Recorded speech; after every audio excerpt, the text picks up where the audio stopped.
चलिए दोस्तों, आज हम बात कर लेते हैं इलेक्ट्रिक करंट के बारे में। ये कल के लेक्चर में हमने इलेक्ट्रिक चार्ज को अच्छे तरीके से एक्सप्लेन किया था और ऑब्जेक्टिव पॉइंट्स को भी देखा था। आज हम इलेक्ट्रिक करंट को अच्छी तरह से स्टडी भी करेंगे और उस पर ऑब्जेक्टिव क्वेश्चन भी हम लोग पढ़ेंगे, सीखेंगे। तो आज का टॉपिक है आपका क्या, इलेक्ट्रिक करंट। ठीक है, हम इसको डिटेल में पढ़ेंगे और समझने की कोशिश करेंगे क्या होता है। इसको बेटा हिंदी में क्या कहते हैं, वैद्युत धारा। क्या कहते हैं इसको, वैद्युत धारा, इलेक्ट्रिक करंट। ठीक है, सबसे पहले हम इसके डिफिनीशन पे बात करें तो इसका डिफिनीशन क्या होगा। अगर डिफिनीशन इसका देखें तो जैसे हमने बताया चार्ज के बारे में, किसी भी मटेरियल में जो इलेक्ट्रिसिटी की क्वांटिटी होती है, जो इलेक्ट्रिसिटी होती है, उसी को हम क्या कहते हैं, चार्ज कहते हैं। ठीक है, इस बात को तो आप अच्छे तरीके से जानते ही हैं, समझते ही हैं चार्ज होता क्या है। जब यही चार्ज फ्लो करता है तो क्या बन जाता है, करंट बन जाता है। ठीक है, तो सिंपली आप कह सकते हैं flow of charge is called current. तो यहाँ पे आप इसको डिफाइन कैसे करेंगे, इस सिंपल आप कह सकते हैं फ्लो ऑफ चार्ज क्या कहलाता है, करंट कहलाता है। लेकिन अगर इसको ठीक से डिफाइन करना चाह रहे हो तो उसके लिए आप लिख सकते हैं कि एक पर्टिकुलर डायरेक्शन में, एक पर्टिकुलर डायरेक्शन में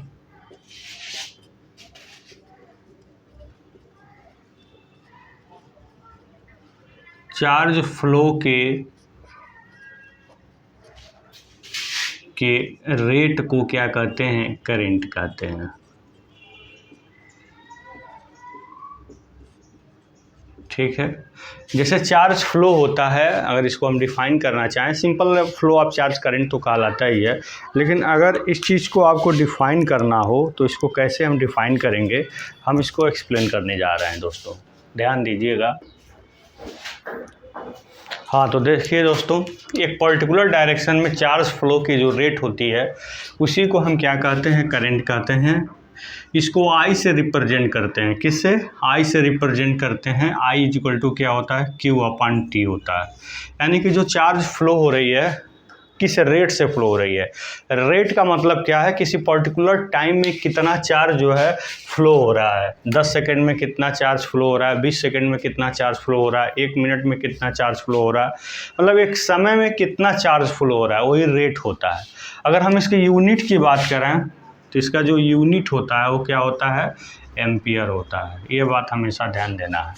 ठीक है, इस करंट का जो डायरेक्शन होता है वो हमेशा पॉजिटिव चार्ज के डायरेक्शन में ही माना जाता है। पॉजिटिव चार्ज के ही डायरेक्शन में करंट के डायरेक्शन को लिया जाता है। ठीक है, तो फिर हम जब कोई, मान लीजिए हम कोई सर्किट बनाते हैं ऐसे, और इसमें हम यहाँ पे एक सोर्स कनेक्ट कर दिया, बैटरी। ठीक है, तो इलेक्ट्रॉन हमेशा नेगेटिव प्लेट से पॉजिटिव प्लेट की ओर आते हैं, तो करंट हमेशा पॉजिटिव से नेगेटिव की ओर फ्लो होती है। यानी कि current flow from high potential to low potential. तो हाई क्यों, क्योंकि भाई अगर नेगेटिव चार्ज अगर नेगेटिव प्लेट से पॉजिटिव प्लेट की ओर आ रहे हैं, यानी कि नेगेटिव आयन अगर नेगेटिव प्लेट से पॉजिटिव प्लेट की ओर आ रहे हैं, तो जाहिर सी बात है जो पॉजिटिव आयन होते हैं वो पॉजिटिव प्लेट से नेगेटिव प्लेट की ओर जाएंगे। तो जो पॉजिटिव चार्ज होते हैं इसी के डायरेक्शन में करंट के डायरेक्शन को माना जाता है। इसलिए करंट क्या होते हैं, पॉजिटिव टर्मिनल से नेगेटिव टर्मिनल की ओर फ्लो होते हैं और इलेक्ट्रॉन नेगेटिव टर्मिनल से पॉजिटिव टर्मिनल की ओर क्या होता है, फ्लो होता है। तो आज ये कॉन्सेप्ट क्लियर कर लीजिएगा, आखिर क्यों करंट के अपोजिट ही इलेक्ट्रॉन फ्लो होते हैं, उसका रीज़न यही है। ठीक है, ठीक, यहाँ पे आप लिख सकते हैं current always flow from high potential to low potential. ठीक है, करंट कैसे फ्लो होती है, high potential to low potential. यहाँ पे लिख सकते हैं नोट पॉइंट में, क्या करंट हाई पोटेंशियल से लो पोटेंशियल की ओर क्या होती है, फ्लो होती है।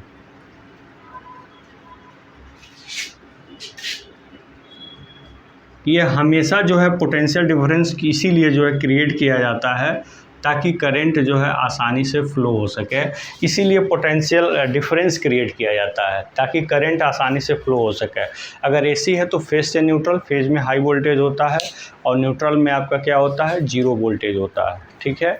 वर्किंग कंडीशन में करंट फेज से न्यूट्रल फ्लो होती है, फिर न्यूट्रल से फेज फ्लो होती है एसी के लिए।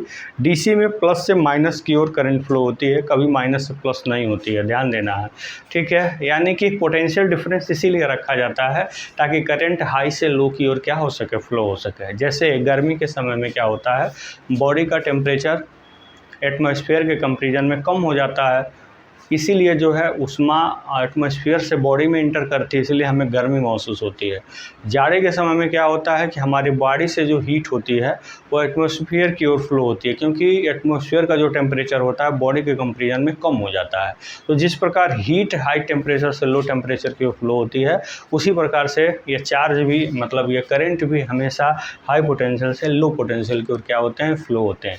अगर हम इसके मीडियम की बात करें, वेलोसिटी ऑफ चार्ज की बात करें, ध्यान देना है, वेलोसिटी ड्रिफ्ट वेलोसिटी की हम बात करें, ये क्या होता है डीपली हम स्टडी करेंगे इलेक्ट्रॉनिक्स में, ठीक है।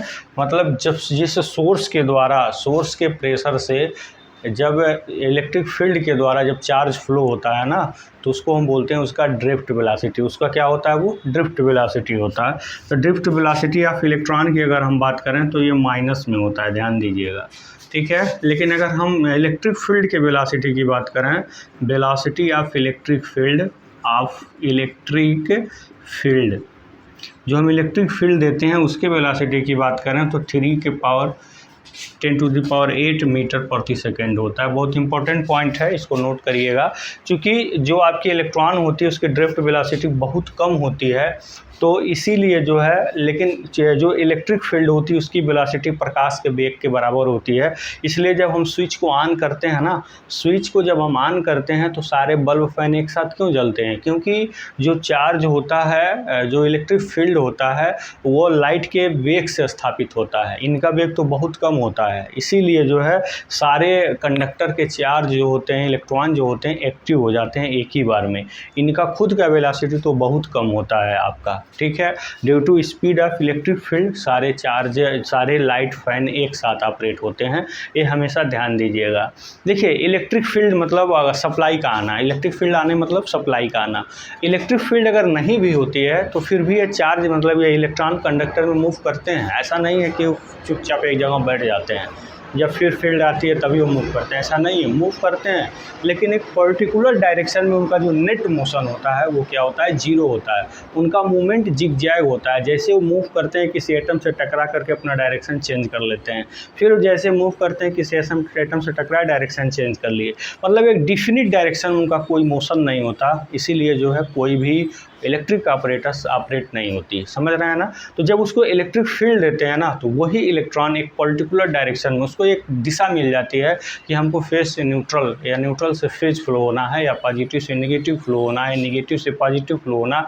एक डायरेक्शन जब उनको मिल जाता है तो उधर वो फ्लो होना शुरू हो जाते हैं। हाँ, फिर एटम आते हैं रास्ते में, वो टकराते तो ज़रूर हैं, जब वो टकराते हैं तो अपनी एनर्जी खो देते हैं, यानी कि जो उनका काइनेटिक एनर्जी होता है वो लॉस हो जाता है। अब वो लॉस एनर्जी हीट के फॉर्म में कन्वर्ट हो जाती है, और उस एनर्जी में जो हरासमेंट होता है वो सोर्स के द्वारा पुनः उनको प्रोवाइड कर दिया जाता है। इसीलिए वो कंटिन्यूअस मूवमेंट उनका बना रहता है और सारे इलेक्ट्रिक ऑपरेटर्स ऑपरेट हो जाते हैं। तो बहुत इंपॉर्टेंट पॉइंट आपको हमने बताया कि इनका जो मोशन है वो विदाउट इलेक्ट्रिक फील्ड भी एग्जिस्ट करता है, ठीक है। तो ये चीज़ें आपको समझ में आ गई होंगी, करंट क्या होता है और इसका स्पीड क्या है, इलेक्ट्रिक फील्ड की स्पीड क्या है, डायरेक्शन क्या है। यहीं से चार्ज का एक और मात्रक निकल के आता है, Q = I/T होता है। और यहाँ से अगर एक फार्मूला हम और देखें तो हमको मिलेगा क्या, देखिए यहाँ से अगर हम चार्ज की यूनिट की बात करें तो यहाँ हम यूनिट ऑफ चार्ज, जिसको हम पहले डायरेक्ट बता दिए थे, यहाँ आप समझ सकते हैं I का एम्पियर होता है और T का सेकेंड, तो एक मात्रक चार्ज का और निकल के आता है एम्पियर सेकेंड, ठीक है। तो यहाँ तक तो आपको समझ में आ गया होगा। अब इसके फार्मूला बेस्ड चीज़ों को हम देख लेते हैं। फार्मूला बेस्ड देखेंगे, फार्मूला बेस्ड के बाद हम देखेंगे मीडियम के बाद देखेंगे इसके टाइप्स, फिर देखेंगे इसमें फ्रीक्वेंसी वेरिएशन क्या होती है एसी में, बहुत सारी चीज़ों को हमें देखना है। तो हम फार्मूला बेस्ड करंट का फार्मूला रिलेटेड टू करंट, अब हम उसकी स्टडी करने जा रहे हैं। तो हम पढ़े हैं फार्मूलाज, या इसको कह सकते हैं formulae, plural form of formula is called formulae. तो यहाँ आई इक्वल टू क्या होता है क्यू अपॉन टी, तो आई क्यू इक्वल टू क्या होता है n into e upon t, ठीक है, ये होता है, ठीक है। तो यहाँ Q equal to n e upon t. इस पर न्यूमेरिकल क्वेश्चन पूछे जाते हैं दोस्तों। अगर आपके सामने ऐसे क्वेश्चन पूछ दे कि यदि किसी कंडक्टर में, ध्यान से देखिएगा, यदि किसी कंडक्टर में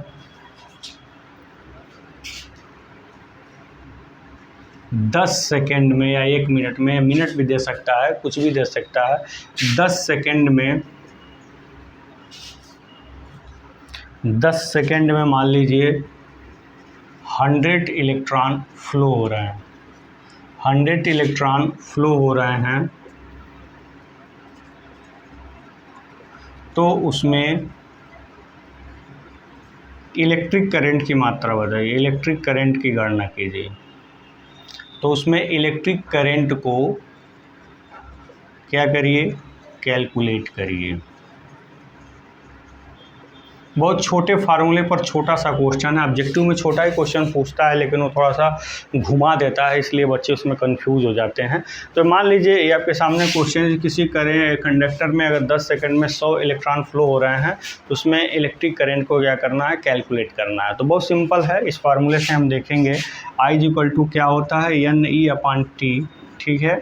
तो इसमें कितने इलेक्ट्रॉन हैं, 100 इलेक्ट्रॉन हैं, और इसका जो चार्ज है 1.6 × 10⁻⁹ कूलाम, और यहाँ से जो टाइम आपका दिया हुआ है कितना है, 10 सेकेंड है। अब यहाँ से करेंगे तो 10 हो जाएगा, तो जो करंट फ्लो होगी 16 × 10⁻⁹ एम्पियर फ्लो होगी, ठीक है। इस तरह से आप जो है, अगर छोटा सा क्वेश्चन आपके साथ पूछता है, कुछ भी पूछ सकता है, अगर आप मान लीजिए कि ये कह देता है कि नंबर ऑफ इलेक्ट्रॉन की संख्या भी पूछ सकता है कि अगर किसी कंडक्टर में 100 एम्पियर की करंट, 10 सेकंड में 100 एम्पियर की करंट फ्लो हो रही है, तो उसमें इलेक्ट्रॉनों की संख्या ज्ञात करिए, ऐसे भी पूछ सकता है। यदि किसी कंडक्टर में 100 एम्पियर की करंट 10 सेकंड में फ्लो हो रही है, तो उसमें इलेक्ट्रॉनों की संख्या बताइए, ऐसे भी पूछ सकता है। तो यहाँ एम्पियर हो गया, यहाँ समय हो गया, ये चार्ज फिक्स है, एन की वैल्यू हम क्या कर लेंगे, ऐसे कंडीशन में कैलकुलेट कर लेंगे, ठीक है दोस्तों। तो इस तरह से ये पहला फार्मूला हो गया। दूसरे फार्मूले के बारे में बात करेंगे, जो भी अत्यंत इम्पोर्टेंट है, ठीक है। तो अब हम बात करने जा रहे हैं इलेक्ट्रिक करंट से रिलेटेड दूसरे फार्मूले के बारे में। देखिए, अब इसका जो फार्मूला, सेकंड फार्मूला जो होता है, इसका सेकंड फार्मूला जो होता है वो क्या है, इस बात को ध्यान में देखिएगा कि ये मान लीजिए कोई इस प्रकार का कंडक्टर है, इसका एक पर्टिकुलर क्रॉस एरिया है, क्रॉस सेक्शनल एरिया ये है, इसकी लंबाई मान लीजिए L है, और इसमें चार्ज क्या हो रहा है, फ्लो हो रहा है, ठीक है। इसमें चार्ज क्या हो रहा है, फ्लो हो रहा है।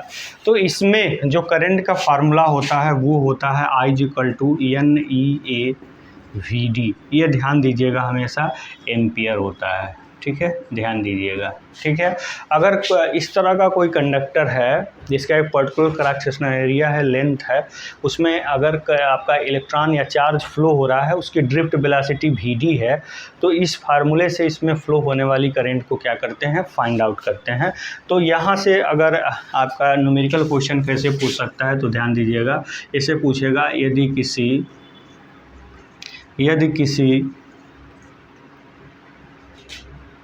कंडक्टर जिसका क्रॉस सेक्शनल एरिया, मतलब अनुप्रस्थ काट का क्षेत्रफल, क्रॉस सेक्शनल एरिया, ये आपको सामने दे दिया, मान लीजिए 1 पॉइंट समथिंग कुछ भी, मान लीजिए आपको दे दिया ये 10 मीटर स्क्वायर, क्या दे दिया, 10 मीटर स्क्वायर, ये आपका दे दिया, क्रॉस सेक्शनल एरिया दे दिया, ठीक है। फिर आपको दूसरा आप दे रहा है कि इसमें जो इलेक्ट्रॉनों की संख्या है, NE है ना, NEQ, यहाँ पे Q भी लिख सकते हैं, यहाँ पे I इक्वल टू QAVD। अगर चार्ज दे दे डायरेक्ट, तो इसको ऐसे भी हम रिप्रेजेंट कर सकते हैं, ठीक है। इसमें नंबर ऑफ़ इलेक्ट्रॉन अगर दे दे, यहाँ पे नंबर ऑफ़ 10⁻16 इलेक्ट्रॉन जो है इसमें क्या हो रहे हैं, फ्लो हो रहे हैं और फिर क्या डाटा इसका सारा देता है। और चार्ज की जो ड्रिफ्ट वेलोसिटी है वो 1.5 × 10⁻³ मीटर प्रति सेकेंड दे दिया है। ठीक है, 1.5 × 10 माइनस में होता है ड्रिफ्ट वेलोसिटी। ठीक है, तो ये सारी चीज़ें आपका दे दी गई हैं। तो फिर आपसे पूछे कि इसमें करंट की वैल्यू बताइए, ये सब कुछ देगा आपका। ठीक है, सारे डाटा आपके देंगे। तो सीधे आपको फार्मूले में आपको पुट करना है I = n की संख्या 10⁻60। ई तो फिक्स होता है 1.6 × 10⁻19 कूलम। n ई हो गया। फिर ए आपका 10 मीटर स्क्वायर। और फिर वी आपका क्या है, ड्रिफ्ट वेलोसिटी। ठीक है, आपको विजिबल हो नहीं रहा होगा तो यहाँ हम लिख देते हैं 1.5 × 10⁻³ ठीक है, इसको आप कैलकुलेट कर लेंगे तो आपको इस कंडक्टर में फ्लो होने वाली करंट का मात्रा निकल जाएगा। अभी तक आप Q = N × E, Q = Q/T ही पढ़े होंगे, लेकिन आपको हम बता दें मॉडर्न ट्रेड में इस चीज़ को क्या किया जा रहा है, पूछा जा रहा है। समझ रहे हैं ना? तो ये बहुत इंपॉर्टेंट पॉइंट्स हैं। ये करंट का जो फार्मूला है इसको ज़रूर नोट डाउन कर लीजिएगा, उसको कैलकुलेट कर लीजिएगा। अब हम बात करने चल रहे हैं दोस्तों मीडियम, मतलब अगर कोई मेटल है तो उसमें करंट कैसे फ़्लो होता है, अगर कोई गैस है तो उसमें करंट कैसे फ़्लो होता है, फिर मान लीजिए कि कोई इंसुलेटर है तो उसमें करंट कैसे फ़्लो होता है।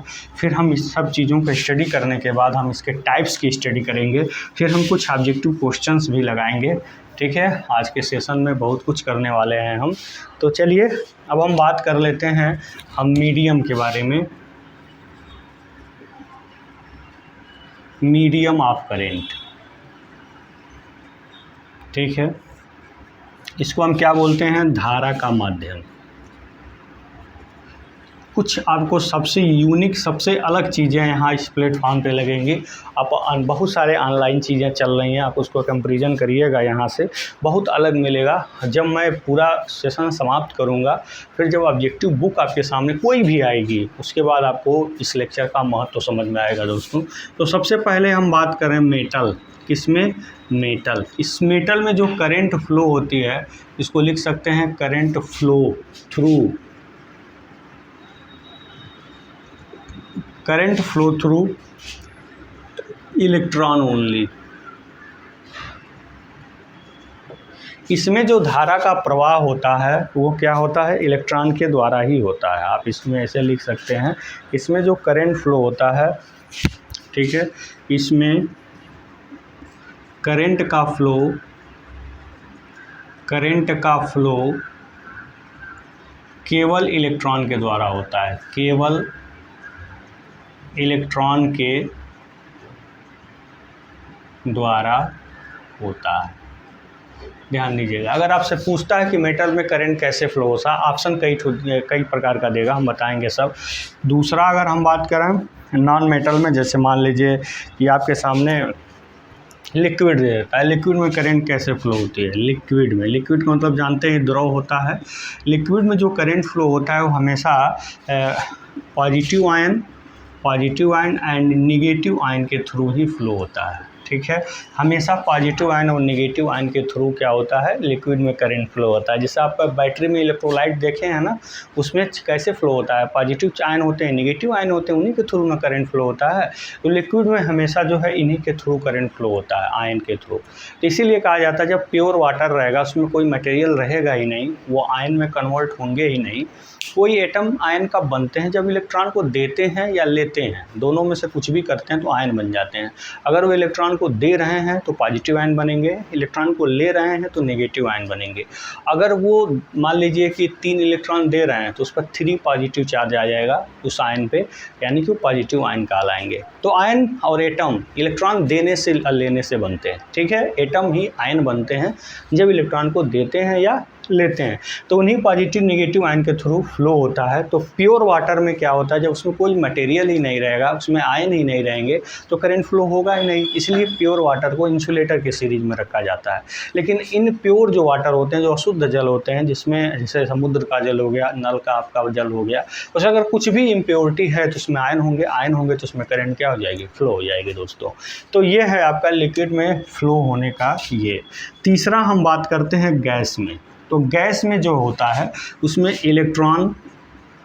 Electron positive ion and negative ion, इन तीनों के थ्रू करंट फ्लो होता है। बहुत इंपॉर्टेंट पॉइंट हमने पूछा बताया है आपको, इन तीनों के थ्रू करंट फ्लो होता है गैस में, जब गैस डिस्चार्ज होता है तो, ठीक है। हाई इलेक्ट्रिक फील्ड के कारण जब इसमें ब्रेक डाउन होता है गैस में, तो इनके थ्रू क्या होती है, करंट फ्लो होती है। जैसे मरकरी में आप देखते होंगे कि उसमें जो करंट फ्लो होती है स्टार्टिंग में स्टार्टर के थ्रू फ्लो होती है, स्टार्टर के थ्रू स्टार्टिंग में फ्लो होती है। जब वो मेल्ट होकर के बाई मेटेलिक स्ट्रिप जब मुड़ जाती है तो ऑटोमेटिक जो मरकरी होती है उनके क्रॉस करंट में चेंज होता है। किसके थ्रू, इंडक्टर के थ्रू। जब करंट में बहुत ज़्यादा चेंज हो जाता है तो मरकरी के क्रॉस कई हज़ार वोल्टेज जनरेट हो जाते हैं, ठीक है, due to change of current. बहुत कई हज़ार वोल्टेज जनरेट होते हैं, जिससे मरकरी के अंदर जो गैस भरा होता है वो ब्रेक डाउन हो जाता है। अब करंट जो मूवमेंट होता है करंट का, वो मरकरी के गैस के थ्रू होता है, ना कि ऊपर से फ्लो होता है। बताएंगे यूटिलाइजेशन ऑफ इलेक्ट्रिकल एनर्जी जब पढ़ाएंगे तो इन चीज़ों को बहुत अच्छे से आपको हम क्लियर कराएंगे, ठीक है, आपको कोई दिक्कत नहीं होगी। जैसे कि एक एग्जांपल के साथ हम आपको बता देते हैं, हमने नाम ले ही लिया तो ये मान लीजिए मरकरी है और इसका दो आपका यहाँ पे ये आपका क्या है, स्टार्टर होता है पत्ती जैसे, और यहाँ पे आपके क्या होते हैं, कॉइल होते हैं, और यहाँ से आपने इसको क्या कर दिया, एसी सप्लाई दे दिया, यहाँ पे आप कंडेंसर लगा देते हैं। तो स्टार्टिंग में होता क्या है कि ये पत्ती ऐसे इसमें लगी होती है, ठीक है, पत्ती लगी होती है यहाँ पे, ये पत्ती ऐसे कहीं कहीं ऐसे बना दिया जाता है, ऐसे बनाया जाता है। तो जब करंट फ्लो होती है ना, यहाँ पे इसमें गैस भर दिया जाता है, ठीक है, नियान आर्गन इसमें क्या भर दिया जाता है, गैस भर दिया जाता है। तो जब करंट जब फ्लो होती है, पहले करंट ऐसे नहीं फ्लो होती है क्योंकि इंसुलेटर, इसमें करंट फ्लो ही नहीं होगी। पहले करंट चोक से होते हुए ऐसे होते हुए, इस स्टार्टर से होते हुए ऐसे होते हुए ऐसे फ्लो होती है। तो जब ये हीट होता है ना, तो हीट होने की वजह से ये पत्तियाँ मुड़ जाती हैं, ये पत्तियाँ क्या हो जाती हैं, मुड़ जाती हैं। मुड़ने से यही जो होती ब्रेक हो जाता है, सर्किट यहाँ पे क्या हो जाता है, ब्रेक हो जाता है। जैसे ब्रेक होता है तो इसमें करंट बहुत तेज़ चेंज होता है। तो किसी इंडक्टर में अगर करंट चेंज होता है तो क्या हो जाता है, उसमें वोल्टेज जनरेट हो जाता है बहुत high, due to change of current. Current में चेंज होने की वजह से क्या होता है, बहुत ज़्यादा वोल्टेज जनरेट होता है, और वोल्टेज इन दोनों टर्मिनलों के क्रॉस होता है। किसके क्रॉस होता है, इन दोनों टर्मिनलों के क्रॉस जो है वोल्टेज चेंज होता है। अब कई हज़ार वोल्टेज यहाँ उत्पन्न हो जाता है, जो अकस्मात करंट जो रुका ना, उससे इनमें कई हज़ार वोल्टेज जनरेट हो जाता है। और इस हाई वोल्टेज के कारण अब जो यहाँ गैस है ना, ये गैस ब्रेक डाउन हो जाती है, जैसे हमने स्टार्टिंग में बताया था। अब करंट जो है अब ऊपर के थ्रू नहीं फ्लो होगी, अब करंट चौक से होते हुए, इन गैसों से होते हुए अपने सर्किट को क्या करेगी, कंप्लीट करेगी। क्यों ऐसा होगा, क्योंकि भाई अब ये मुड़ गया है, पत्ती मुड़ गई है, करंट अब सर्किट ओपन हो गया, करंट कैसे फ्लो होगी, नहीं हो पाएगी। इसीलिए दोस्तों यहाँ पे आपको ये बात बताई जाती है, क्या बताई जाती है कि जब करंट चेंज होता है ना, तो ये चोक जो है इनके क्रॉस बहुत हाई वोल्टेज जनरेट कर देता है, ठीक है। इसीलिए जो है करंट ऐसे फ्लो होती है। चूँकि चोक इंडक्टिव है, तो इंडक्टिव होने के कारण वोल्टेज करंट के बीच का एंगल बढ़ जाता है, जिससे पावर फैक्टर क्या हो जाती है, रिड्यूस हो जाती है। इसलिए कैपेसिटर लगा देते हैं। क्यों बढ़ती है, क्यों कैपेसिटर पावर फैक्टर होता क्या है, और इसके बढ़ने घटने से सर्किट पर क्या प्रभाव पड़ता है, फिर इसको कैसे मैनेज करते हैं, इन सब बातों को हम आगे भली भांति ढंग से स्टडी करेंगे दोस्तों। इसके सारे कॉन्सेप्ट आपके क्या हो जाएंगे, क्लियर हो जाएंगे, कोई दिक्कत आपको नहीं होगा। एक मिनट। तो दोस्तों आपको समझ में आ गया होगा इसका कॉन्सेप्ट कि कैसे आखिर ऐसे मरकरी में कैसे करंट फ्लो होता है, और इसमें बहुत सारे घटनाएं हैं, इनका पढ़ेंगे तो बहुत मज़ा आने वाला है, बहुत अच्छा लगेगा इसमें क्या क्या चीज़ें होती हैं, बहुत अच्छी अच्छी बातें। जैसे आपने पढ़ा होगा बेसिक इलेक्ट्रिकल में E = LdI/dt। तो पर्टिकुलर टाइम में जो करंट चेंज हो रहा है उस पर डिपेंड करता है। तो इतना कम समय में ये करंट चेंज हो जाता है ना, इतने कम समय में कि EMF की वैल्यू बहुत ज़्यादा बढ़ जाती है। जब टाइम बहुत कम होगा तो EMF ज़्यादा बढ़ जाता है। इसका पूरा कैलकुलेशन है, आगे हम बताएंगे अच्छे तरीके से। तो गैस में भी करंट फ्लो होती है, कैसे फ्लो होती है ये चीज़ मैंने आपको बता दिया। अरे भाई एयर में भी तो करंट फ्लो होती है, जिसको आर्क कहते हैं। लाइटनिंग क्या है, एयर में फ्लो होने वाली करंट ही तो है जो आर्क आप देखते हैं। तो ये है आपका इम्पोर्टेंट पॉइंट्स। इसको ज़रूर नोट डाउन करिएगा, ये बहुत ही इंपॉर्टेंट है, ठीक है। If you want to take screenshot then you can take. Now I am going to explain about the types of electric current and definition which is directly related to objective point. हम जो आपके objective point से current definitions link कर रहे हैं, हम वहाँ पे अब स्टडी करने जा रहे हैं। हम बताएंगे आपको टाइप्स ऑफ करंट और इससे जुड़े हुए इम्पोर्टेंट पॉइंट्स, ठीक है। तो आपने देखा कि करंट के संबंध में कितने इम्पोर्टेंट पॉइंट्स होते हैं जो आपके समझ से बाहर हो जाते हैं। तो हम अब बात करने जा रहे हैं types of current, types of electric current, वैद्युत धारा के प्रकार।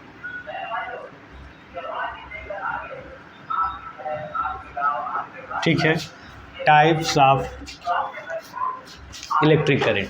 दो प्रकार के आपके इलेक्ट्रिक करंट होते हैं। एक होता है आपका alternate current,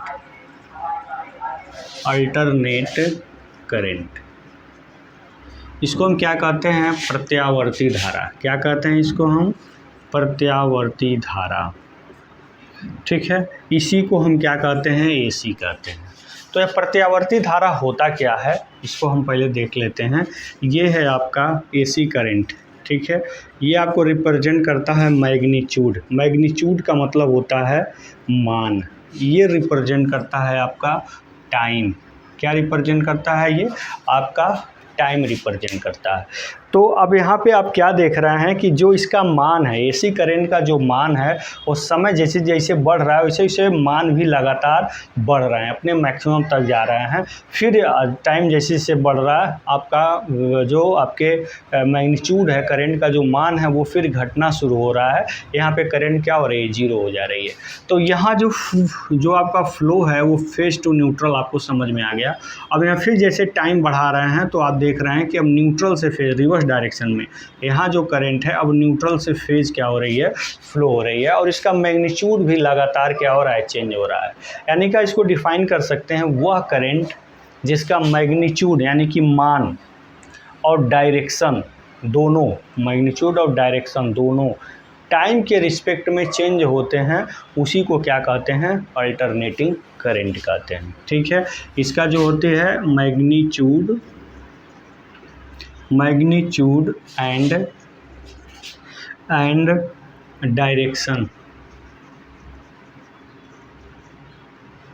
changes with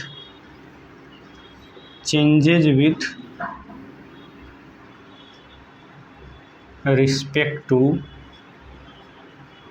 time. ध्यान दीजिएगा, इसका मैग्नीट्यूड और डायरेक्शन दोनों जो है टाइम के रिस्पेक्ट में क्या होते हैं, चेंज होते हैं। जो आपके सामने है, मान लीजिए कि यहाँ पे ये एक बल्ब है, यहाँ पे एक बल्ब है, ये आपका फेज है, ये आपका क्या है, न्यूट्रल है। करंट जो फ्लो होती है, मान लीजिए आपने नापा, जो 5 एम्पियर की करंट मान लीजिए आपने मेजर कर लिया, तो 5 एम्पियर की करंट आरएमएस वैल्यू होती है, उसके √2 गुना ज़्यादा करंट इसमें फ्लो होती है। तो 5 एम्पियर का √2 मान लीजिए 6 एम्पियर हो रहा है। इसमें करंट 0 से 1 2 3 4 5 6 तक बढ़ेगी, और फिर 6 5 4 3 2 1 0 ऐसे करंट लगातार बढ़ेगी, फिर घटेगी, फेज टू न्यूट्रल, ठीक है। अब फिर न्यूट्रल से फेज, फिर इसी तरह से 6 तक बढ़ेगी, फिर 6 5 3 4 1 फिर क्या हो जाएगी, घटेगी। यानी कि इसकी मैग्नीट्यूड और डायरेक्शन दोनों टाइम के रिस्पेक्ट में क्या होंगे, चेंज होंगे। तो इतनी सारी वैल्यूज हो रही है ना, इन सब का एवरेज मान निकाला जाता है, फिर इन सारे वैल्यूज का आरएमएस मान निकाला जाता है, तब जाके एसी के बहुत सारे वैल्यूज आपके निकलते हैं। आगे हम बहुत अच्छे तरीके से इनको एक्सप्लेन करेंगे और आपको समझाने की कोशिश करेंगे कि क्या होता है ये, ठीक है। तो ये है। तो अगर हम फ्रीक्वेंसी की बात करें तो ये जो आपका पॉजिटिव पल्स नेगेटिव पल्स है ना, ये जितने समय में कंप्लीट होता है उसको टाइम पीरियड कहते हैं। क्या कहते हैं इसको, टाइम पीरियड करते हैं। तो ये मान लीजिए आपका 0 है और यहाँ से यहाँ तक का जो पूरा टाइम लग रहा है ना, ये पूरा, इसी को हम क्या कहते हैं, टाइम पीरियड कहते हैं, जिसको हिंदी में हम क्या कहते हैं, आवर्तकाल कहते हैं। क्या कहते हैं हिंदी में, आवर्तकाल। ये आपका पाई पे 90 डिग्री पे कंप्लीट होता है, फिर ये आपका π/2 पे, और ये आपका पाई पे, या टोटल ये 2 पाई पे, ठीक है, टोटल 2 पाई पे। ठीक है। तो चूंकि ये जो चार्ज पार्टिकल्स हैं उनका एंगुलर मूवमेंट हो रहा है, कैसे एक चक्कर लगा रहे हैं, वो रोटेशन उनका हो रहा है, ठीक है। रोटेशन होने के कारण एक एंगुलर मूवमेंट होता है ये। जैसे कोणीय वेग का आपने नाम सुना होगा, तो ओमेगा इज इक्वल टू होता क्या है भाई, वेग है, कोणीय वेग है ओमेगा। तो वेग क्या होता है, चाल बराबर दूरी बट्टी समय। अगर लॉन्गिट्यूडनल की बात करें तो दूरी बट्टे समय हो जाएगा। एंगुलर की बात करेंगे तो दूरी तो हो गई ही, और कितना एंगल रोटेट कर रहा है। मान लीजिए कोई चार्ज यहाँ से आया और रोटेट करके पुनः यहीं पे आ गया, तो कितना एंगल रोटेट किया, 2 पाई। तो यहाँ पे देखिए 2 पाई है कि नहीं है, चार्ज आपका 2 पाई एंगल क्या कर रहा है, रोटेट कर रहा है। तो यानी कि चार्ज यहाँ से उठा पुनः यहाँ पे आया, यानी कि 2 पाई एंगल रोटेट किया, और कितनी दूरी चला ये, मतलब ये पूरा यहाँ से यहाँ तक आने में कितना समय लगा, ठीक है। यहाँ से यहाँ तक आने में आपका चाल बराबर क्या होता है, दूरी बट्टे समय, ओमेगा भी जानते ही हैं। तो ये क्या हो जाता है, दूरी, लेकिन बट्टे टाइम, यहाँ पे क्या होता है, समय, ठीक है। ये क्या होती है, ओमेगा होती है। तो ये बताइए कितनी दूरी चला, ये जो दूरी है ये एंगल के फॉर्म में हम लिखेंगे। ये जो आपका पार्टिकल यहाँ से रोटेट करके यहाँ पे आया, तो जो दूरी चला वो दूरी हम लॉन्गिट्यूडनल दूरी 2 पाई आर नहीं लिखेंगे, एंगल के फॉर्म में, क्योंकि हमको एंगुलर वेलोसिटी लिखना है। तो कितना एंगल रोटेट किया, 2 पाई एंगल, तो कितना हो गया, 2 पाई। और इसको पूरा एक साइकिल कंप्लीट करने में कितना समय लगा, t समय लगा, ठीक है। तो ओमेगा इज इक्वल टू क्या हो जाता है, 2 पाई अपान टी हो जाता है। और 1 अपान टी को हम क्या कहते हैं, 1 अपान टी, इसी को हम फ्रीक्वेंसी कहते हैं।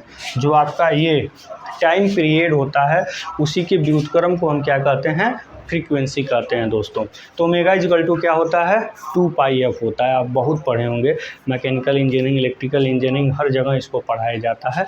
तो चार्ज का जो एंगुलर डिस्टेंस हुआ वो यहाँ पे लिखेंगे कोणीय दूरी, क्या लिखेंगे, कोणीय दूरी, इसको एंगुलर डिस्टेंस बोलते हैं। अपन पूरी दूरी तय करने में जो समय लगा उसकी हम बात करते हैं। तो ये होता है आपका कोणीय velocity, omega is equal to क्या होता है, 2 पाई एफ होता है। अब यहाँ पे अगर हम फ्रीक्वेंसी की बात करें तो 1 सेकेंड में जितने नंबर्स ऑफ साइकिल होते हैं उसी को हम क्या कहते हैं, फ्रीक्वेंसी कहते हैं। अगर हम कहीं पे फ्रीक्वेंसी को डिफाइन करें, किसकी बात कर रहे हैं, फ्रीक्वेंसी की, तो ये क्या होता है, ये होता है number of cycle in 1 second. इसको हिंदी में लिख लीजिएगा कि 1 सेकेंड में लगाए गए चक्करों की संख्या, इसी को हम क्या कहते हैं, और नंबर ऑफ साइकिल। चक्कर क्या है, ये plus positive pulse negative pulse का जो कपल है यही क्या है, 1 साइकिल है। तो अगर हम 50 हर्ट्ज फ्रीक्वेंसी की बात करें, ठीक है, इफ़ अगर हम फ्रीक्वेंसी को लेते हैं कितना, 50 हर्ट्ज, तो इसका मतलब क्या है, इसका मतलब क्या है कि आपकी 1 सेकेंड में आपका 50 साइकिल चार्ज जो है रोटेट कर रहा है। 1 सेकेंड में कितना, 50 साइकिल। और एक साइकिल में देखिए 2 बार करंट जीरो हो रही है, एक यहाँ और एक यहाँ। आप कहेंगे यहाँ भी नहीं, यहाँ से अगला साइकिल स्टार्ट हो जाएगा, तो यहाँ और यहाँ। तो 50 साइकिल में कितना, 100 बार करंट सर्किट में जीरो होती है। बहुत इंपॉर्टेंट पॉइंट है कि अगर 50 हर्ट्ज फ्रीक्वेंसी है तो सर्किट में करंट जो होती है तो कितनी बार, 100 बार जीरो होती है।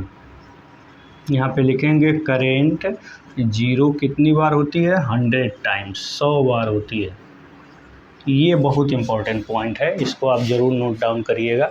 अगर फ्रीक्वेंसी मतलब ये चक्करों की संख्या 1 सेकेंड में अगर 50 है तो एक साइकिल में 2 बार करंट जीरो हो रही, तो 50 साइकिल में 100 बार करंट क्या होती है, जीरो होती है।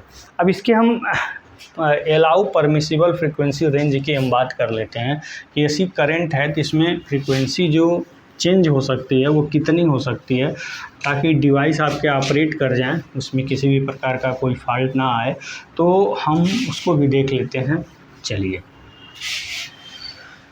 तो हम बात कर लेते हैं फ्रीक्वेंसी रेंज के बारे में। किसके बारे में, फ्रीक्वेंसी रेंज के बारे में बात कर लेते हैं। जो इसकी फ्रीक्वेंसी रेंज होती है ना वो 50 हर्ट्ज प्लस माइनस 3% होती है।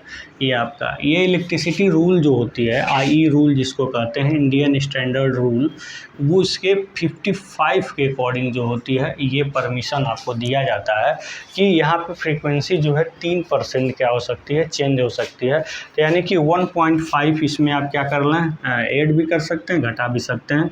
तो क्या हो जाएगा 48.5 टू 51.5, ठीक है, हर्ट्स। ये आपकी फ्रीक्वेंसी रेंज है। इतना चेंज हो सकता है, डिवाइस पे कोई असर नहीं पड़ेगा। ऑब्जेक्टिव में इस तरह के भी क्वेश्चंस आपके क्या होते हैं, पूछे जाते हैं। तो ये आपके बहुत इंपॉर्टेंट पॉइंट है, इसी फ्रीक्वेंसी रेंज, आप इसको ज़रूर ध्यान में रखिएगा दोस्तों, ठीक है। तो ये हो गया आपका अल्टरनेट करंट के बारे में, जितनी जानकारियाँ इसमें ज़रूरी थी मैंने उसको दिया। अब हम बात कर लेते हैं डायरेक्ट करंट के बारे में, ठीक है। तो चलते हैं, अब देखते हैं डायरेक्ट करंट।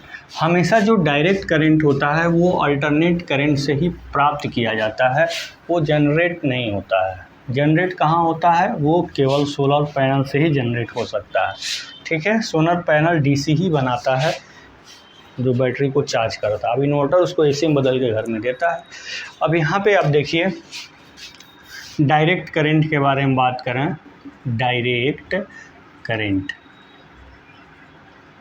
इसको हम क्या कहते हैं, इसको हम बोलते हैं डीसी। क्या बोलते हैं, डीसी।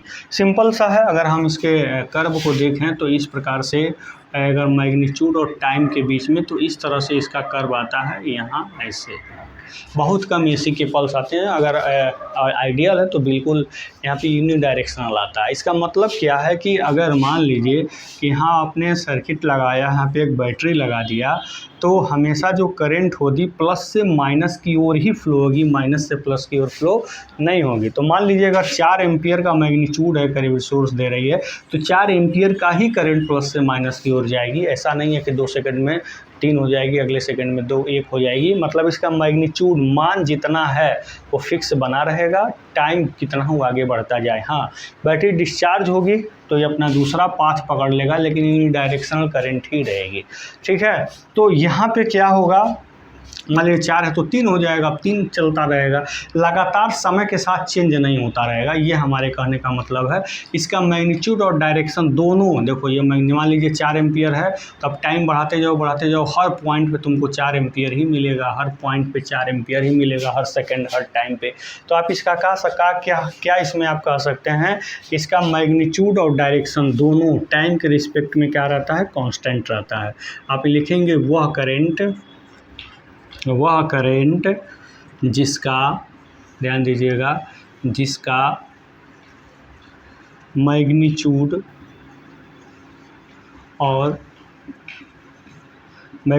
और डायरेक्शन दोनों समय के साथ, किसके साथ, समय के साथ, विद रिस्पेक्ट टू टाइम, समय के साथ कांस्टेंट होते हैं। क्या होते हैं, कांस्टेंट होते हैं, डीसी कहलाते हैं। क्या कहलाते हैं बेटा, डायरेक्ट करंट कहलाते हैं, ठीक है। ये आपके सामने इसको मैंने एक्सप्लेन कर दिया कि एक पर्टिकुलर डायरेक्शन में मूव करते हैं। तो ये जनरली आते कहाँ से हैं, ये एसी से ही आते हैं। अगर ये लगातार जो मूवमेंट है, अगर इस मूवमेंट को, मतलब जो लगातार ये चेंजिंग है, इस चेंजिंग का विरोध कर दिया जाए तो एक डायरेक्शन में हमको करंट मिलेगा।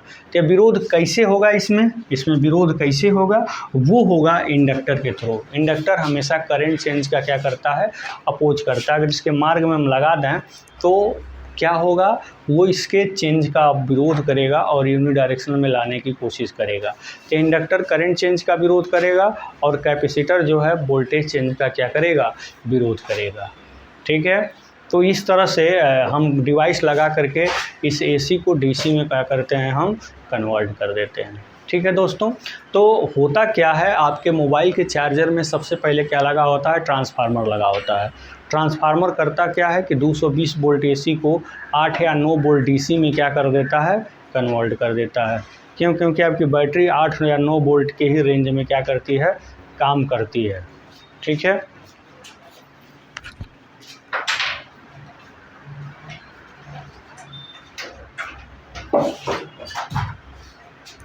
8 या 9 वोल्ट के ही रेंज में क्या करती है, काम करती है।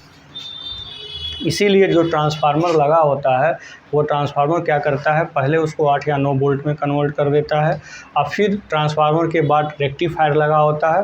रेक्टिफायर क्या करता है, उस एसी को डीसी में कन्वर्ट कर देता है, और फिर उस डीसी में जो एसी के पल्स आए रहते हैं वो पल्स फिल्टर सर्किट लगाते हैं, जो पाई फिल्टर RLC जिसमें हम यूज करते हैं, मतलब कैपेसिटर और इंडक्टर को यूज करते हैं उसमें, और फिल्टर की सहायता से जो उसमें एसी के पल्स आए रहते हैं, इस तरह के जो इसमें पल्स आए रहते हैं उसको रिमूव करते हैं, यूनिडायरेक्शनल में चेंज करते हैं, फिर उसको रेगुलेटर लगाते हैं ताकि एक कांस्टेंट वोल्टेज क्या करता है, लोड को प्रोवाइड करता है।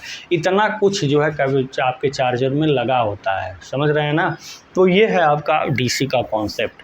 अब हम इसके कुछ ऑब्जेक्टिव पॉइंट्स के बारे में स्टडी कर लेते हैं, उसको ज़रा देखिएगा, इसमें कौन कौन से ऑब्जेक्टिव आपसे पूछे जा सकते हैं। तो उस ऑब्जेक्टिव पॉइंट्स को हम यहाँ पे लिखने जा रहे हैं, आप उसको थोड़ा ध्यान समझिएगा।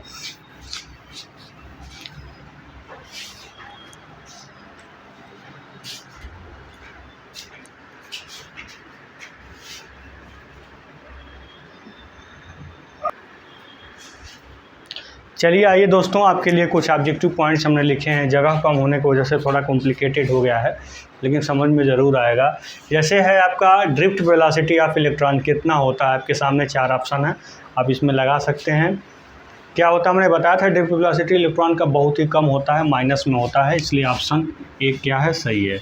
फिर आपका दूसरा है फ्रीक्वेंसी रेंज। एसी का फ्रीक्वेंसी रेंज जो इलेक्ट्रिसिटी रूल नंबर 55 के अकॉर्डिंग परमिसिबल होती है, वो इसका रेंज क्या अभी हमने बताया था 48.5। इसमें आपको 50 हर्ट्ज में 1.5 क्या कर देना है, घटा देना है, सब्ट्रैक्ट कर देना है, फिर ऐड कर देना है, क्योंकि 3% आपको क्या करना है, इसमें प्लस माइनस करना है, ठीक है। तो 3% के अकॉर्डिंग 1.5 को आपको क्या कर देना है, बढ़ा देना है, घटा देना है, ठीक है। तो ये आपका फ्रीक्वेंसी रेंज हो गया। हाँ चलिए, 50 का आप 3% निकाल लीजिए, 50 का 3% तो कितना होगा, 1.5 होगा ना। इसको बढ़ा देना है, जोड़ देना है, घटा देना है। फिर है करंट फ्लो इन मेटल में। करंट किसके द्वारा फ्लो होता है, bye electron by ions, both bye electron ion, दोनों के द्वारा, केवल आयन के द्वारा, इलेक्ट्रॉन के द्वारा। हमेशा मेटल में आपके फ्री इलेक्ट्रॉन के द्वारा करंट क्या होता है, फ्लो होता है, ध्यान दीजिएगा। फिर current flow in gas. Gas में करंट किसके थ्रू फ्लो होता है, गैस में करंट जो फ्लो होता है वो आपके electron positive and negative ion दोनों के थ्रू करंट फ्लो होता है, यानी कि ऑप्शन नंबर 1 क्या है, सही है, electron positive ion and negative. ऐसे ही आपके ऑब्जेक्टिव क्वेश्चन बहुत सारे बन सकते हैं। अब यहाँ पे उतना जगह नहीं है, इसीलिए जो है जितना बन पा रहा है उतना हमने दिखाया है, और 1-2 क्वेश्चन और देख लेते हैं।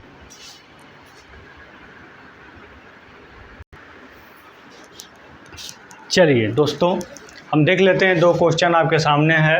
0.5 एम्पियर करंट में कितने चार्ज पर सेकंड फ्लो होते हैं, इसका ऑप्शन आपके सामने दिया हुआ, आप प्रैक्टिस कर सकते हैं वीडियो पॉज करके। फिर दूसरा है 1 एम्पियर में कितने वाट होते हैं। वाट के बारे में डिटेल स्टडी तो हम पावर में करेंगे ही करेंगे, यहाँ भी हम थोड़ा सा इसके बारे में बता देना चाह रहे हैं।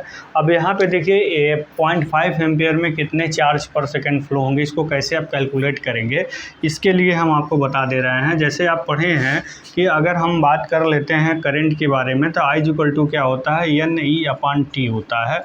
तो आप कह सकते हैं Q/T इसको कह सकते हैं। तो मतलब क्या है कि अगर 1 एम्पियर की बात करें, 1 एम्पियर पर सेकंड का 1 कूलाम पर सेकंड, जो आपका 1 कूलाम पर सेकंड, यही क्या होता है आपका 1 एम्पियर को रिप्रेजेंट करेगा। 1 एम्पियर को कौन सा रिप्रेजेंट करेगा, 1 कूलाम पर सेकंड रिप्रेजेंट करेगा। मतलब अगर 1 सेकंड में 1 कूलाम चार्ज फ्लो हो रहा है किसी सर्किट में, इसका मतलब हुआ कि उसमें 1 एम्पियर करंट क्या हो रही है, फ्लो हो रही है। तो 1 कूलाम में कितना इलेक्ट्रॉन फ्लो होता है, तो हमने बताया कि 1 कूलाम में आपके जो नंबर ऑफ इलेक्ट्रॉन होते हैं वो 6.25 × 10⁻⁴ कितना होता है, 18 आपके इलेक्ट्रॉन होते हैं पर सेकेंड, ठीक है, पर सेकंड फ्लो होते हैं। 1 एम्पियर करंट अगर फ्लो हो रही है तो इतने इलेक्ट्रॉन पर सेकंड क्या होंगे, फ्लो होंगे। तो अगर हम 0.5 एम्पियर की बात कर लें, इसकी बात करें 0.5 एम्पियर की बात करें, तो इसका आधा हो जाएगा। 1/2 इसका जब होगा तो करेंगे तो क्या मिलेगा, 3.125 × 10⁻18 हो जाएगा। सीधे 0.5 का मतलब 1/2, यहाँ भी 1/2 हो जाएगा। इतना आपके इलेक्ट्रॉन पर सेकंड क्या होंगे, फ्लो होंगे, अगर 0.5 एम्पियर करंट अगर सर्किट में फ्लो हो रही है तो, इसलिए ऑप्शन नंबर आपका जो चौथा है वो क्या होगा, सही होगा। ये देखिए यही थोड़ा सा चीज़ें तो वही हैं, थोड़ा हम अंदर गए हैं तो हमको बहुत सारा रिजल्ट मिला है, ठीक है। अगर आपसे पूछ दे कि 1 एम्पियर में कितने चार्ज फ्लो होते हैं पर सेकंड, 1 एम्पियर करंट में कितने चार्ज पर सेकंड फ्लो होते हैं तो कितने होंगे, ये आपके 625 × 10⁻16 होंगे या 6.25 × 10⁻18 होंगे, ठीक है। तो ये चीज़ें आपको हम प्रीवियसली बता भी चुके हैं। यहाँ भी आप देखेंगे 1 एम्पियर में कितने वाट होते हैं तो इसका एक फार्मूला होता है पावर का, शायद आप पढ़े होंगे, P = VI cos ∅। अगर AC के केस में हम देखें तो जनरली वोल्टेज कितना आता है AC का, 230 वोल्ट, और करंट कितना आप दे रहे हैं 1 एम्पियर। पावर फैक्टर जनरली कितना लिया जाता है, 0.8। cos ∅ का मैक्सिमम मान कितना होता है, 1 होता है, और भाई cos 0 का मान 1, मैक्सिमम मान 1 ही होता है ना।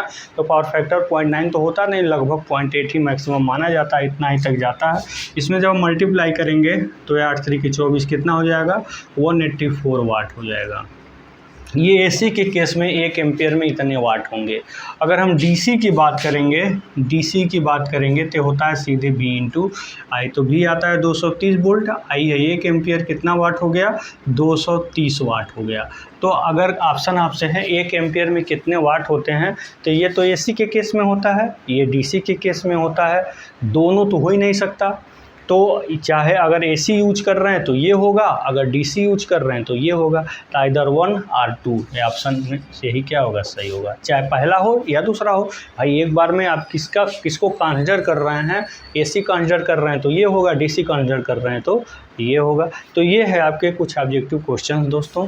तो करंट का टॉपिक यहीं पे फिनिश होता है। आगे हम रेसिस्टेंस के बारे में बहुत सारी स्टडी करेंगे। रेसिस्टेंस के बारे में हम बहुत सारे फार्मूले को पढ़ेंगे कि अगर हम क्रॉस सेक्शनल एरिया आधा कर देते हैं तो क्या रेसिस्टेंस पे इफेक्ट पड़ता है, अगर उसके डायमीटर को 1/2 कर दें तो क्या इसके इफेक्ट पड़ेगा, अगर लेंथ को हम स्ट्रेचिंग करके 2 गुना करें तो क्या इफेक्ट पड़ेगा, नॉर्मली लेंथ को बढ़ाएं तो क्या इफेक्ट पड़ेगा। बहुत सारे इससे रिलेटेड फार्मूले आपको, फिर कलर कोडिंग इसकी क्या होती है, फिर रेसिस्टेंस से रिलेटेड जितने भी सीरीज़ पैरेलल कॉम्बिनेशंस के बहुत सारे क्वेश्चंस होते हैं वो कैसे आप उसको आइडेंटिफाई करेंगे, फिर इससे स्टार डेल्टा मतलब स्टार डेल्टा कन्वर्जन कैसे करते हैं आपके सिलेबस में ऐड हो गया है। तो मैं आपको इसका रेसिस्टेंस का स्टार डेल्टा स्टार्टर कन्वर्जन भी अच्छे तरीके से ट्रिक के साथ समझाने की कोशिश करूँगा। फिर फिलामेंट लैंप अगर सीरीज़ में जोड़ते हैं तो कौन ब्राइट होता है, फ्यूज होने के क्या कंडीशंस होते हैं, पैरेलल में जोड़ते हैं तो कौन सा ब्राइट होगा, और फिर फ्यूज होने के क्या उसके कंडीशंस होते हैं। तो ये सारी चीज़ें, बहुत कुछ रेसिस्टेंस से रिलेटेड प्रॉब्लम्स होंगे जिसको हम अगले वीडियो में सॉल्व कराएंगे दोस्तों। आज के लिए इतना ही, धन्यवाद। अच्छा लगे तो प्लीज़ लाइक शेयर सब्सक्राइब जरूर करिए, धन्यवाद।